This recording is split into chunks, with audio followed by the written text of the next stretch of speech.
there. A lot's going to happen. It has to be musty like that because that's just the way it is in my dream. That's going to be the key. That's going to be it. I'm going to live the dream, and that's the part. See, I'm getting teary because I don't know. What if it meant me staying here and you guys going home?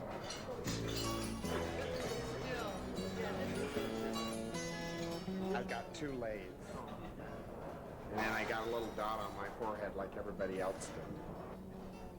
We're in India. It's wonderful. So far, so good. No dysentery.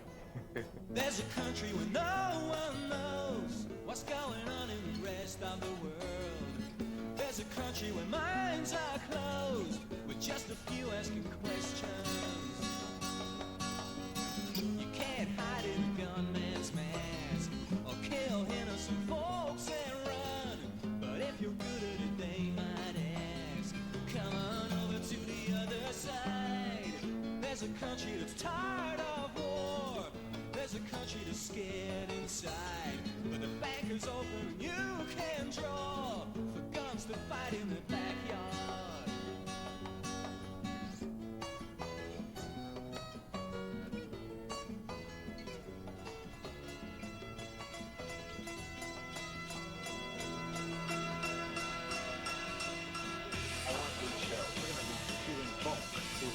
Let's just do good video. Red Day. I don't know any of that. What do you call it, Jerry? Days when I do this.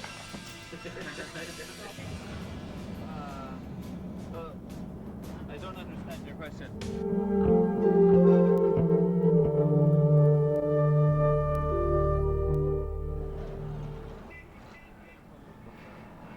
Here we are in Delhi, doing the usual taxi cab thing that we did. You can't believe how hectic the pace is here. The driving is just absolutely horrendous, and yet there is a sense of order here.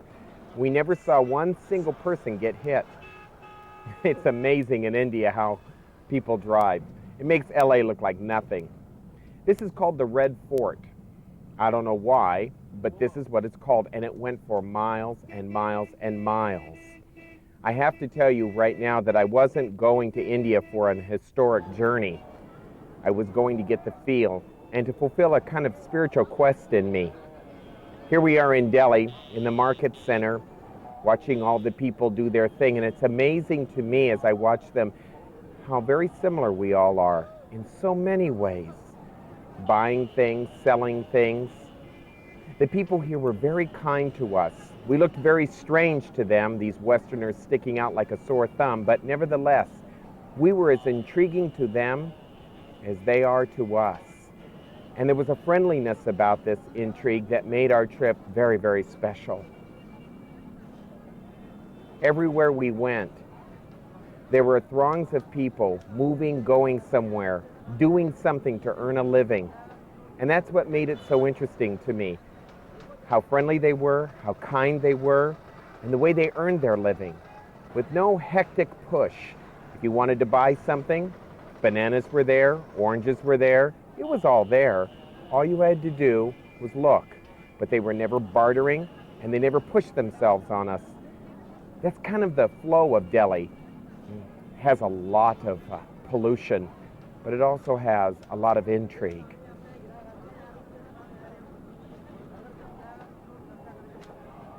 It was the faces of the people that I found most intriguing.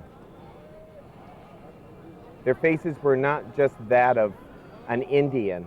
They were faces of souls, people that you've kind of known before some way or another. You're not quite sure how you knew them. You just kind of knew you did at one time. Maybe it's that we're all alike, or maybe it's that we're all seeking the same thing. I don't really know, except in looking at the throngs of people and their faces, looking into their eyes, I couldn't help but find myself. I'm in every one of these people, old and young, rich and poor. It was faces like this that really blew me away.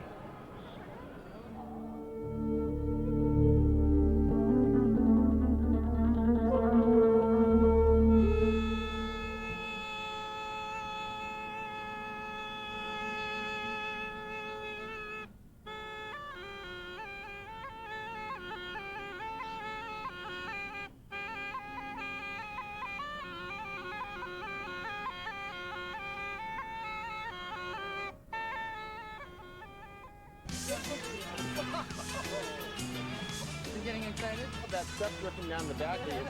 Who's that on your shoulder? Oh God, that's gross. It's our first day, first shoot, very first one. We're at Krishna's birthplace, and they're wiring me. As you can see, we have drawn quite a crowd.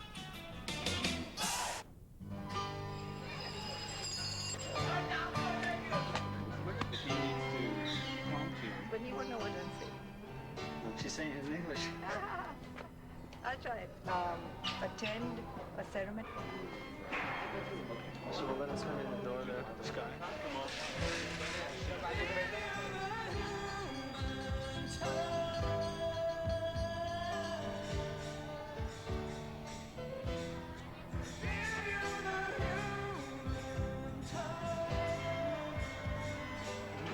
I'm going there. The hell with Frontline. Frontline. I'm going there. Well, what the hell? They might pay my day rate. I doubt it.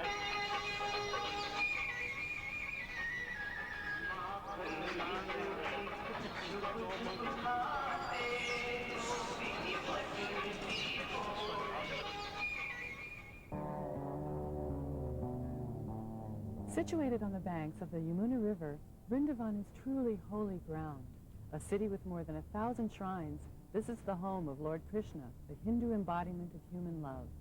According to legend, 3,500 years ago, young Krishna romped with the gopis, his milkmaids, and stole their clothes as they bathed in the river. Today, pilgrims from all over the world pay homage to Krishna in Vrindavan and nearby Mathura.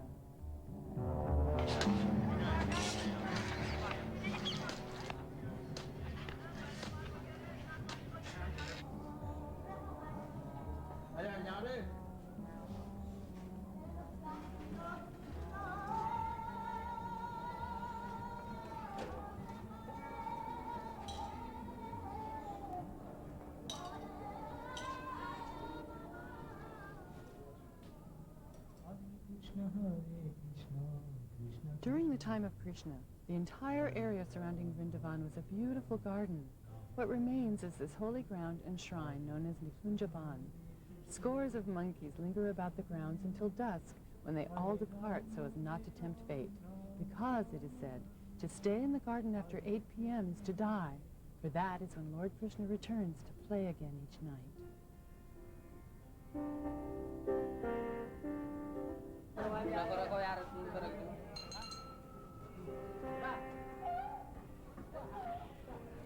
Walking down the street in India, it's not uncommon to run into elephants. They're beautiful creatures and regarded quite highly in India, not only for transportation, but their essential value like pigs. You never know what you're going to run into. Here we're capturing a shot for one of the Aspire scenes.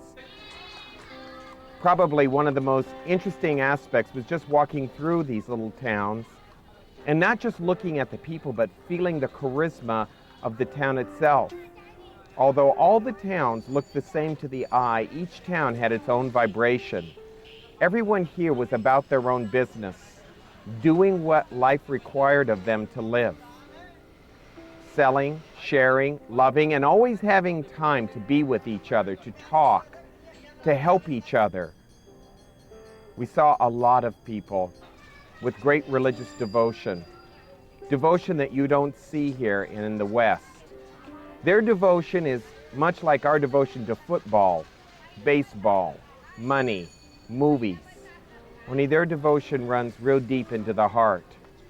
In everything that they do, they try to bring a sense of spirituality to their livingness.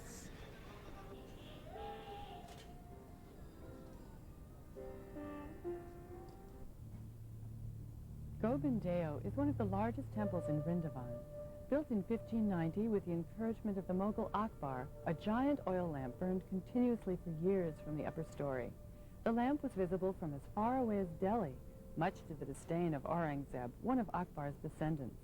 In his rage, the entire top half of the shrine was destroyed, but the lamp housing was relocated here at the rear of the shrine. The temple's vaulted ceiling makes it one of the most advanced Hindu shrines in northern India. It is said that to remove one of the lotus petals from the centerpiece would cause the entire temple to crumble.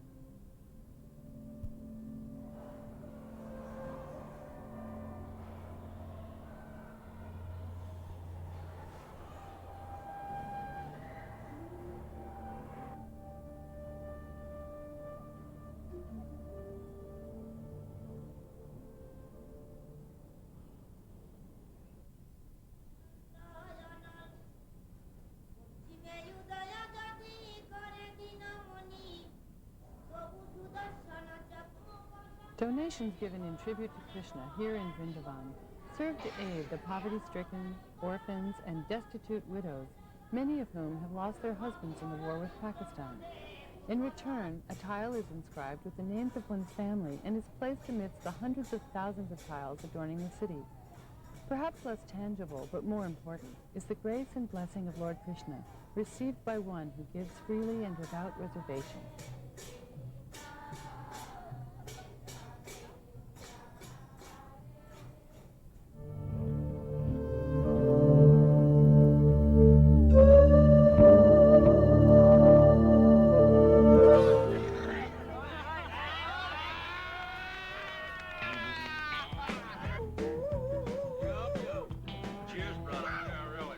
This is a little spicy. Yeah.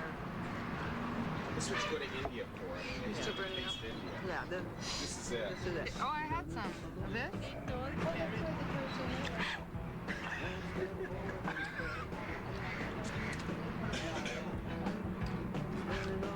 Smooth as X-Lax. It will be. Yeah, could be. Find out tonight. Stay tuned. Is my mouth glowing yet? This is great. This is the best. This is whole wheat bread. It's awesome. And the rest is just hot. And just bottled water. Because we need it.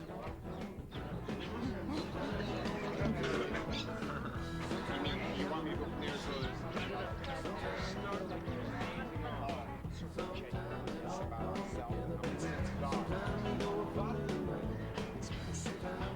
Thanks for letting me speak.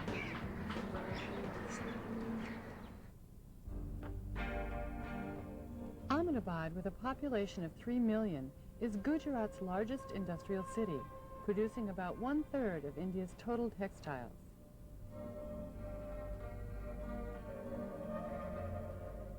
It is also the site of Mahatma Gandhi's ashram, and from here he launched his famous march in protest to the British salt tax. On the winter solstice, Ahmedabad takes a holiday as a celebrating the return of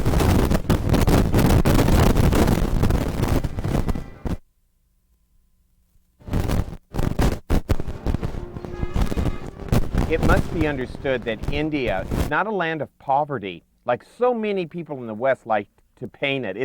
It's really a land of playfulness. The birds playing with the kites, the people playing with each other and laughing. There is a sense of joy here, a sense of humor that we don't have in the West.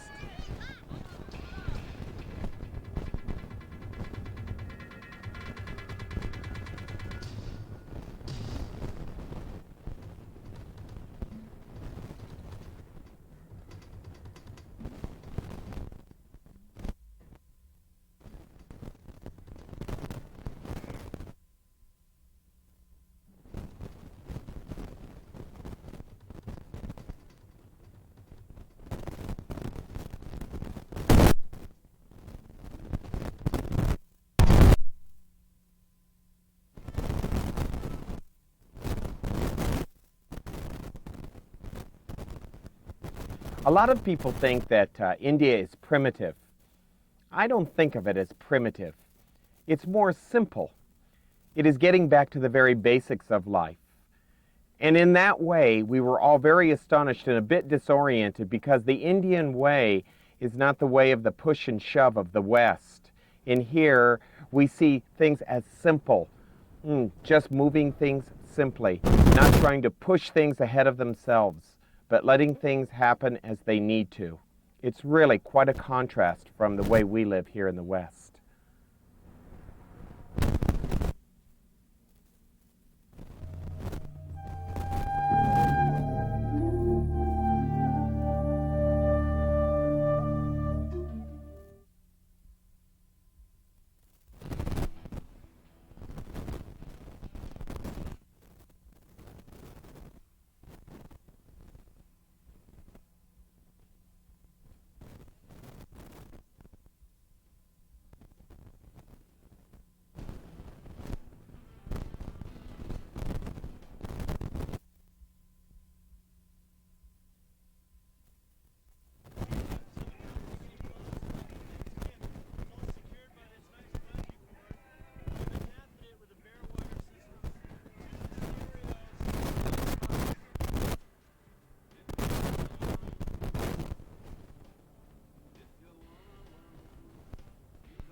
serene Indian mountain range known as the Aravalli Hills. This region is widely known as a center for spirituality and is the home of the Spiritual University of Brahma Kumaris, founded in the 30s by Prajapita Brahma. Lovingly known as Brahma Baba, he is considered to have been a human medium between corporal god Shiva. Together they gave women the special privilege of imparting godly knowledge and easy Raj Yoga to mankind, because women have qualities of the spirit that make them better spiritual teachers. Hence the name Brahma Kumaris, meaning daughters of Brahma.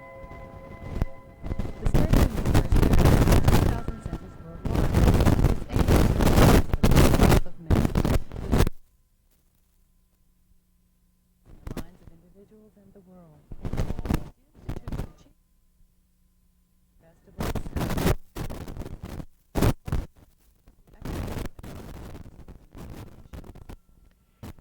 It must be understood how important India's spirituality is.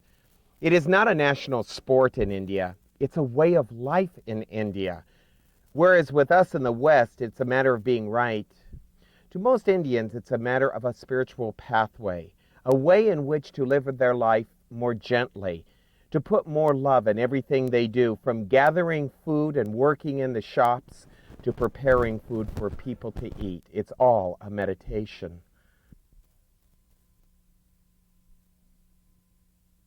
selfless service and saving. The Brahma Kumari Spiritual University, much of the saving takes place in the kitchen. Under the guidance of the kitchen manager and with the aid of able volunteers, as many as 1,000 people can be served in an hour. The Brahma Kumaris believe that pure food prepared by pure souls aids the purification process of those who eat it, so they may always feel peace.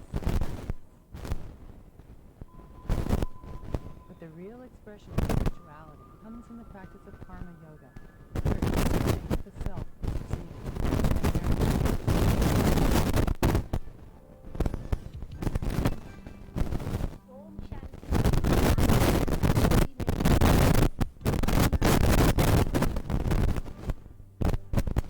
This is happening. I got a hand shot here. Well, I got one hand. I've never done a spire with one hand. That's good. Brahma Kumari. Kumari. Brahma Kumari. I have one hair and she pulled it. Oh, look, the light is perfect. Thank you. Face and flip the minister. Yes. Minister's looking black. I had the word and my mouth went one way and I went the other. I'm sorry. All right, we're going to talk about intonation, meditation, contemplation, and self-realization. Yeah, all right. Oh, yeah. Oh, yeah. Her gaze was totally unwavering. I mean, look in there, it's like just a calm pool of total peace and tranquility. I don't know, I can't describe it necessarily. I just felt all kinds of vibrational energy or something going through my body, tingling, just, you know, I could tell something deep was going down, you know, something heavy was going on. I still don't know what that means, but I think it was something that I'll never forget in my life. Thank you so much. Thank you.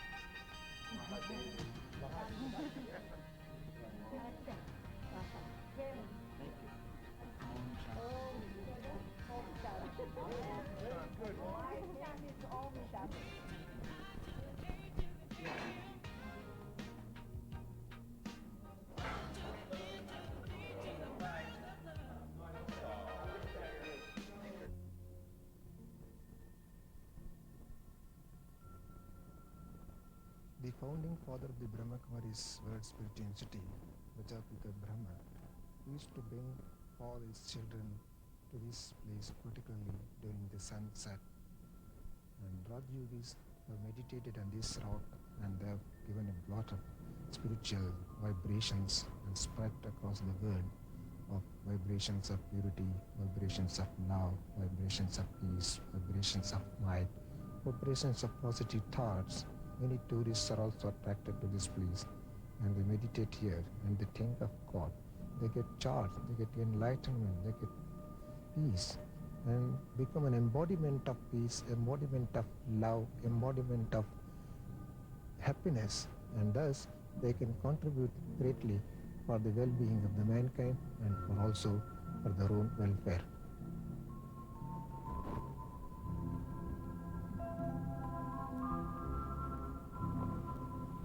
India is a land of great beauty, like no place else in the world.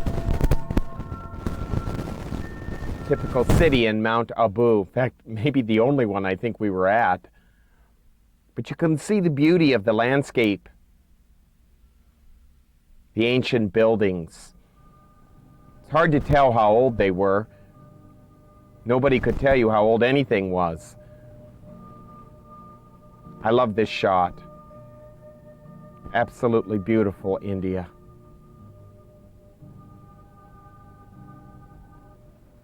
Here we are in downtown Abu. Horses, people, busyness. This is India, just like us, but in a different way. Look at the eyes and the playfulness in the faces.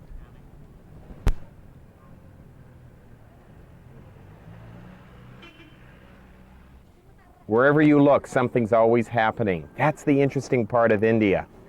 It's always happening. Monkeys in the trees, God knows what else crawling on the ground, and I guess that's what made it so much fun, is that at every turn we never knew what we were going to face. In this spiritual museum, one can understand how a life can be made into a divinity and attain a perfection through a spiritual understanding. Here in this one can realize who is God. God means he is a point of light, point of supreme energy. And that point of light is remembered by all men and women from time immemorial of all religion as an energy, as a supreme conscient being. So this is known as called a world drama or called a world cycle. Total duration of these 4 yugas is known as called one cycle, and that one cycle consists of 5,000 years. Each yuga consists of 1,250 years. Today, the whole mankind is in the transition period known as called as Sangam Yuga. In this century, mankind has the realization of the realization of the God.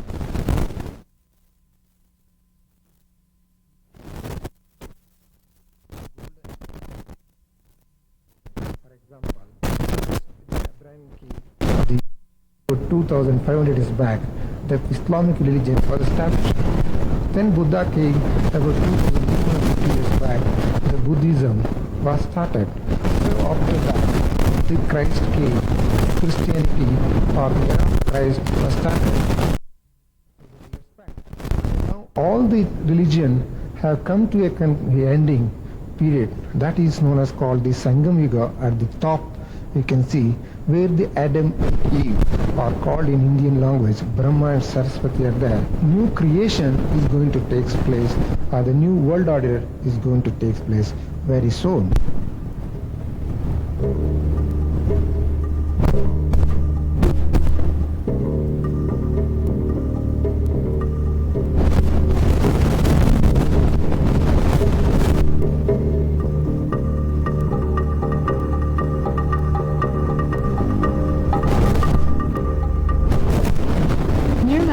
Lie the Dilwara temples, constructed some 950 years ago by the Jains. Their exteriors are deceptively plain so as not to attract the attention of raiders. Inside, they display exquisite architecture featuring deeply carved stonework of unrivaled quality. Some of the carving is so delicate that the marble is in fact translucent. The stone carvers were painted silver and gold each of their marble filings. Clearly, they were not manufactured. Because at the completion of their work, the carvers pooled their savings to build this temple out of their own devotion.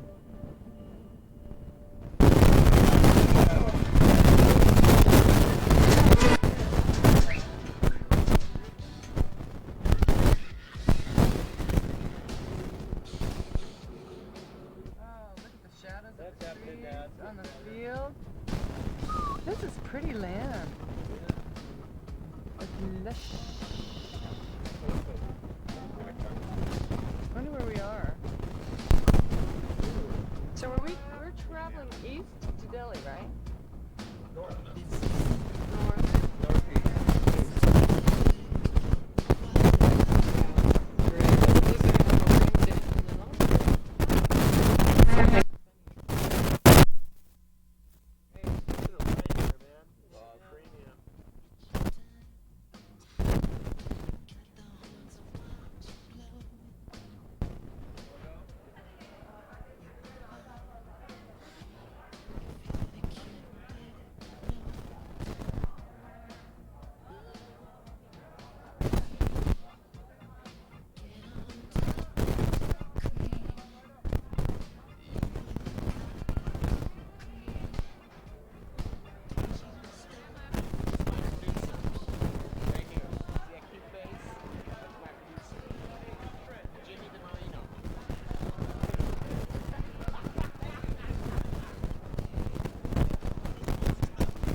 Allahabad sits at the confluence of three important rivers, the Yamuna and the invisible Saraswati.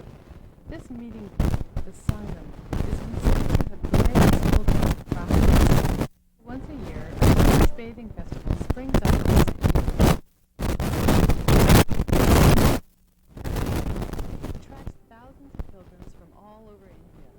Every 12th year, the festival becomes the Kumbh Mela, where well over 1 million people come to bathe in the sacred waters.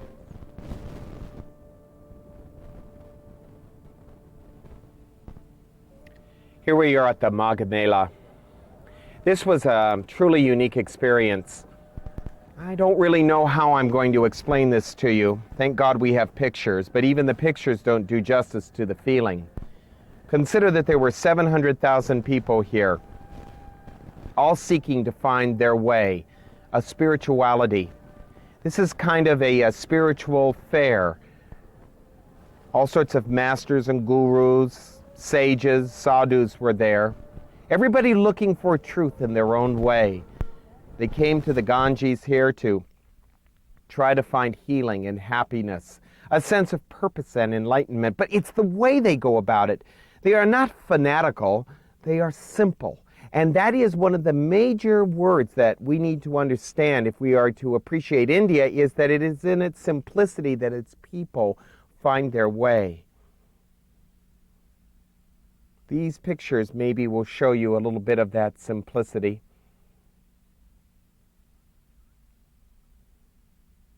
What devotion. And as I look at this tape with you again, I'm reminded of the feelings, the smells, the feel of the place. Devotion, love, mixed with playfulness and a sense of expectation. It's like nothing I've ever seen before, and I sense we'll ever see again.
so funny, Shredder.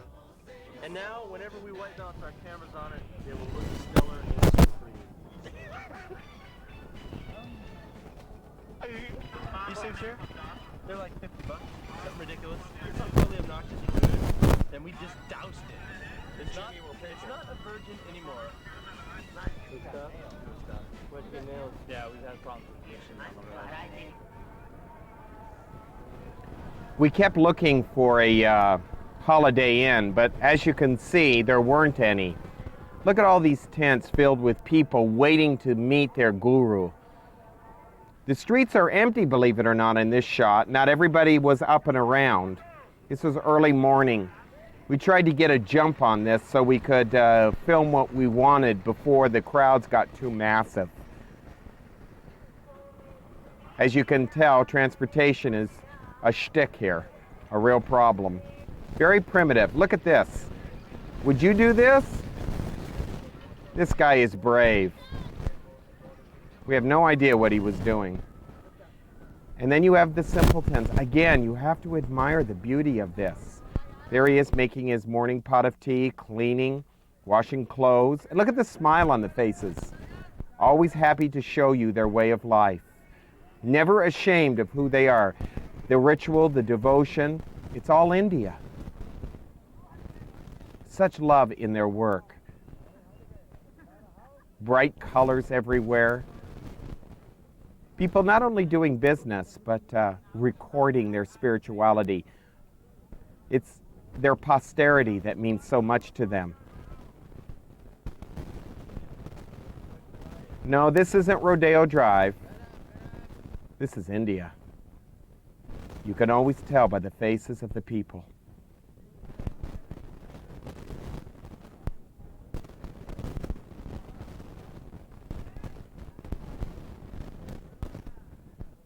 I love that one. And this one. Always selling something. The bindi powder in a powerful, shocking orange. And again, the people searching, searching, searching for just the right master, just the right person to lead them to the path. Look at the faces, the intensity, the looks. Serious yet not too serious. We saw a lot of this, the beggars. They're trying to show us their sincerity and their honesty. Here's a real painful experience in India. You see a lot of pain in India. It just can't be helped. It's a big slice of livingness. But it's a part of life, isn't it?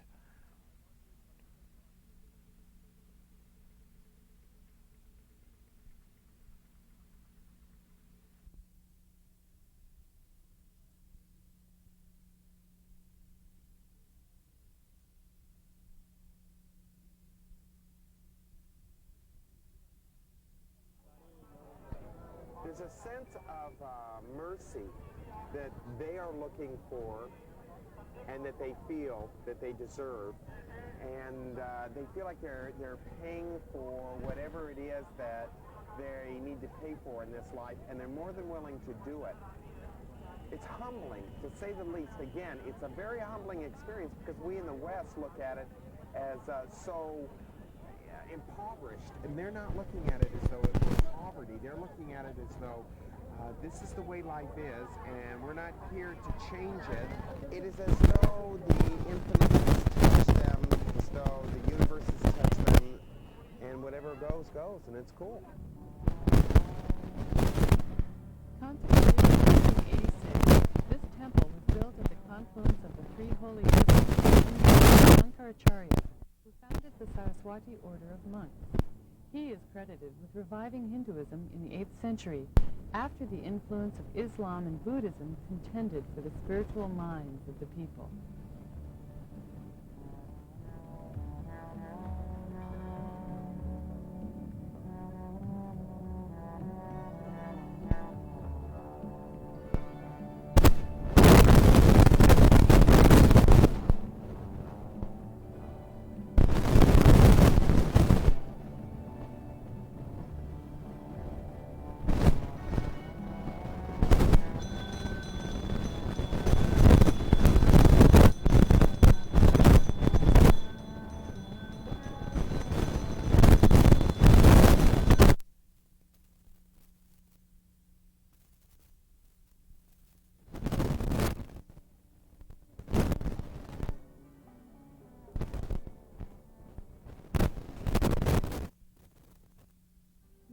from the Mela lies the beautiful Narayana Ashram.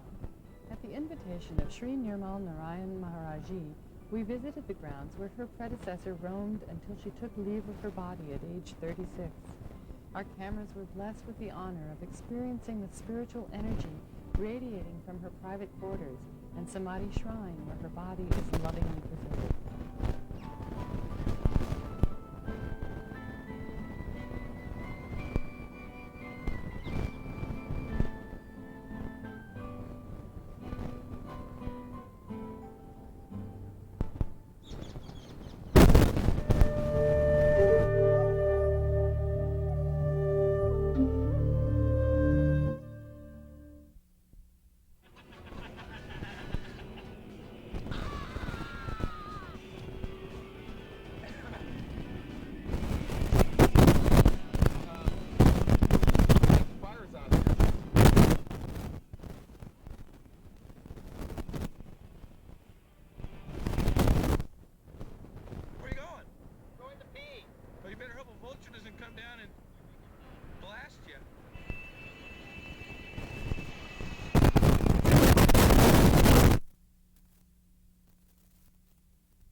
Now, transportation in India is certainly not like anything in the United States.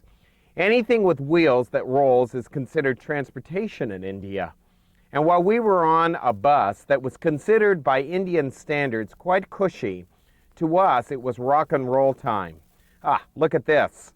This is a scene of some normal stuff that we saw along our way where certain vehicles didn't make it as far as they were scheduled to. And as you can tell, you have to wonder, did this guy get out alive? But once we got out of the cities, sometimes the roads were a little bit more even. Here we are on our way to Deer Park. But as you can see, it's still very hectic. We were bouncing around in those buses so much so that we did get sick, oftentimes. And our heads did hit the ceiling a few times. And probably the best way to survive an Indian trip is to try to curl up in your seat and go to sleep.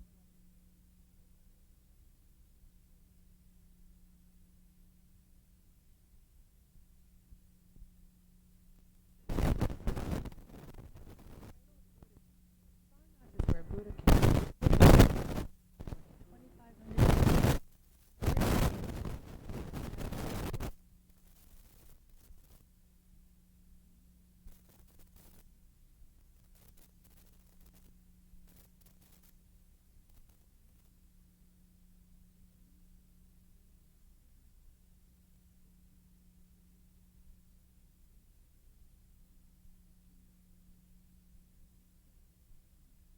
where Gautama himself had meditated. Soon after, the teachings of Buddha went into decline as invaders desecrated the buildings and introduced their own dogma. Fortunately, Buddhism had already spread to the east, and today remains one of the world's great religions. Probably the most personally eerie situation that I faced in India was here at Deer Park, where Buddha gave his first teachings on the Eightfold Path and the Four Noble Truths. I find it difficult in viewing this with you right now to even explain to you what it was like for me, but there is a sense of my incarnation here, at least once, that I had been here. It was so eerie I could almost turn corners and know what was here and there. Certain things looked so familiar to me in a weird way. I couldn't help but feel what it must have been like to be with Buddha here. I was such a bad disciple. I remember that. So ornery at times, so mischievous. Nothing's changed much, but Buddhism here is alive. It's one of the rare parts in India where Buddhism is still alive. Buddha, for the most part, has been kind of ousted out of India. And here we're looking at some footage of the city around where Deer Park is. And as you look at the people going about their daily work, you have to ask yourself, have things changed that much in India? Maybe one of the things that flashes me back so quickly is that nothing's really changed. Not over 3,000 years has anything really changed. And maybe that's what brought me back so fast. And maybe nothing's changed in me either. Sometimes that's a painful thought.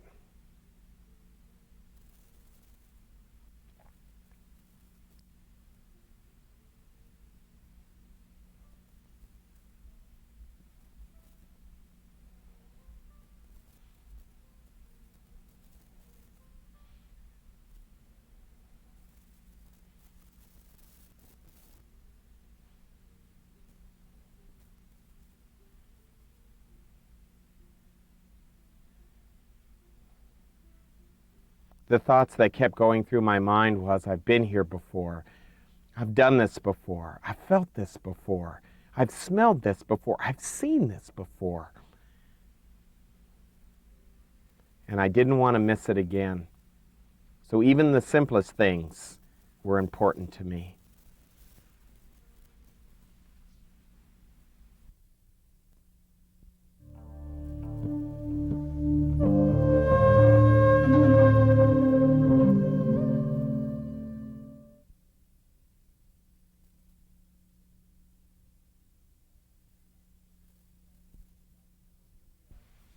Well, here we are at the local bike shop.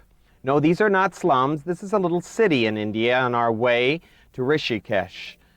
Oh, the beauty of India as we started to go north. Look at the beautiful water here coming from the Himalayas. The air was getting fresher and cleaner. In fact, we noticed distinct changes not only in the water, but the mountains.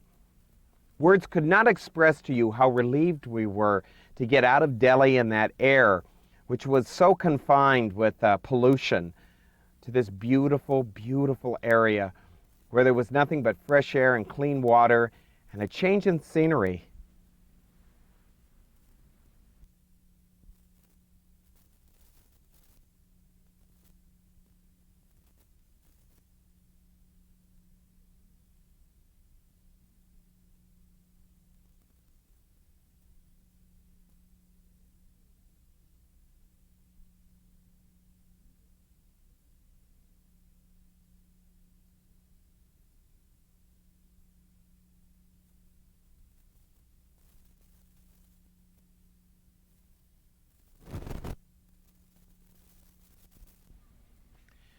It's the beauty of dusk and the little traditions, the rituals that these people go through every single night of their life.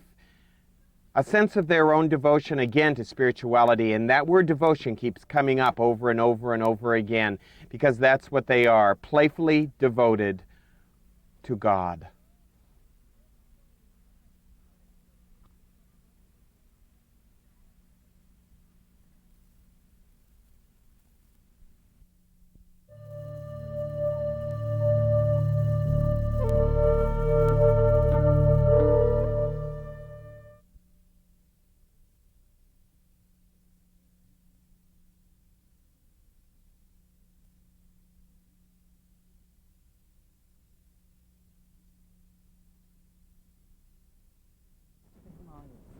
One of the most prominent landmarks is the bridge built in Swami Shivananda's honor for the Kumbh Mela. Here, the sacred fish of the Ganga swarm to receive daily offerings.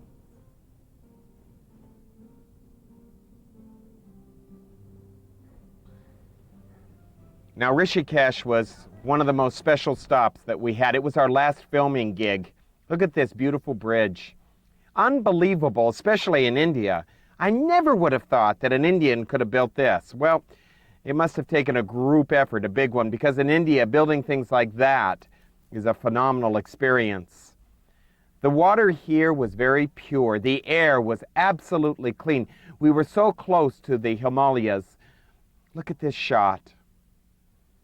Words cannot express to you the beauty of their simplicity, how they love nature. They take nothing for granted here. Every daily task is important to them.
The most mystical experience of my life was right here on this mountain in India. It's a long story. Maybe someday I'll share it with you, but definitely this was the place where a tremendous accident happened for me personally. Actually, I've never talked about it with anybody. And looking at this film again reminds me of that very precious moment. We were all very tired, cranky. We had had enough of shooting, and we were almost ready to come home when we shot this footage and was reminded of the great significance of going to India. It was a real privilege and an honor. And we all kind of carried home a change. None of us were going to ever be the same again. We couldn't be. It's hard to go to India and not be moved by what you see, what you hear, and most of all by what you feel. Everything here is quite special. Even the fog, the pollution. Somewhere in there is the Himalayas. Can you see them?